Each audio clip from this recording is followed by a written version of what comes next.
नमस्कार। हमारे चैनल में आपका स्वागत है। मैं हूं रामचंद्र मौर्य। साथियों, समान नागरिक संहिता यानी यूनिफॉर्म सिविल कोड को पूरे देश में लागू करने की कोशिशें की जा रही है भारतीय जनता पार्टी के द्वारा। भारतीय जनता पार्टी के एजेंडे में जिस तरह से धारा 370, CAA, NRC और तमाम देश विरोधी कानून रहे हैं, उन्हें अमली जामा पहनाने का इसका उद्देश्य रहा है। उसमें समान नागरिक संहिता भी है और समान नागरिक संहिता को पूरे देश में लागू करना चाहती है भारतीय जनता पार्टी। समान नागरिक संहिता अगर लागू होगी तो सिर्फ एक ही धर्म को बढ़ावा मिलेगा, बाकी के धर्मों के साथ अन्याय होगा। समान नागरिक संहिता का मतलब है कि एक समान जीवन शैली, एक समान रहन सहन, एक समान खान पान और एक समान पूजा पद्धति। हमारे देश में कई धर्म हैं, हिंदू, मुस्लिम, ईसाई, सिख, जैन, पादरी, यहूदी, पारसी, अनेक धर्म हैं और अनेकों धर्म आज से नहीं हैं, सदियों से हैं और सभी धर्मों में वैविध्यता है। उनके रीति रिवाज में, उनके पूजा पद्धति में, उनकी संस्कृति में, उनकी बोलचाल में, उनकी भाषा में, हर चीज में विविधता है।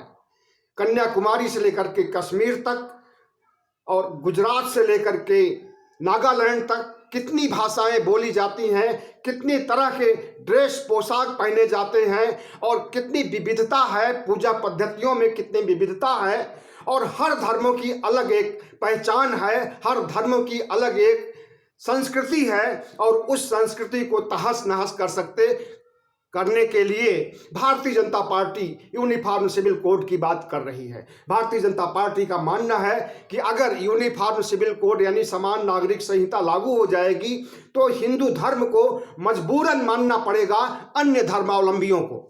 और जो हमारे देश की धर्म के मामले में एक साझा संस्कृति रही है, साझा विरासत रही है, उसे तार तार करने, उसे चौपट करने की प्लानिंग है भारतीय जनता पार्टी की। भारतीय जनता पार्टी का मानना है कि अगर इस देश में कोई धर्म रहेगा तो वो हिंदू धर्म होगा और अगर इस देश को आगे बढ़ाना है तो भारत को, धर्मनिरपेक्ष भारत को हिंदू राष्ट्र बनाना होगा। उसी हिंदू राष्ट्र की तरफ आगे बढ़ने के लिए समान नागरिक संहिता को पेश किया जा रहा है और इसे मजबूती के साथ उठाया जा रहा है और इसे लागू करने के बारे में कहा जा रहा है कि 2 सालों में समान नागरिक संहिता पूरे देश में लागू हो जाएगी। अगर समान नागरिक संहिता लागू होगी तो क्या हिंदू धर्म के लोग मुस्लिम धर्म को, ईसाई धर्म को अपना लेंगे? क्या हिंदू लोग अपनी पूजा पद्धति को, अपने धर्म को, अपनी संस्कृति को मुसलमानों पर, बौद्धों पर, जैनों पर, ईसाइयों पर लादने की कोशिश करेंगे? तो ये कितना न्याय संगत होगा और ये कितना असंवैधानिक होगा, उसका अंदाजा सहज ही लगाया जा सकता है।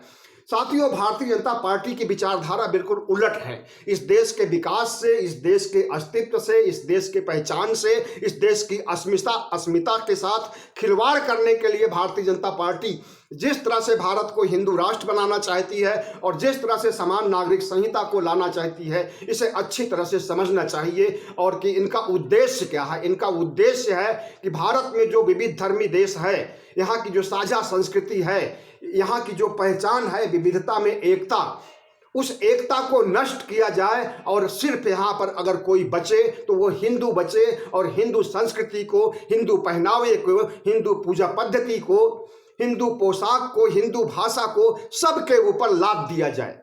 उसी लादने के लिए समान नागरिक संहिता की बात कही जा रही है, लेकिन यह असंभव है। क्रांति हो जाएगी और भारतीय जनता पार्टी को दिन में तारे दिखाई देने लगेंगे जब इस देश की 140 करोड़ जनता उठ करके खड़ी हो जाएगी कि हमें समान नागरिक संहिता की जरूरत नहीं है। हमारा देश जिस तरह से पहले से चला आ रहा है, हमारी साझा संस्कृति, हमारी साझा विरासत जितना समृद्ध है, उसकी तरफ उंगली उठाने और उसे नष्ट करने की कुबत अगर करोगे तो फिर सरकार में रहने का आपका कोई औचित्य ही नहीं है।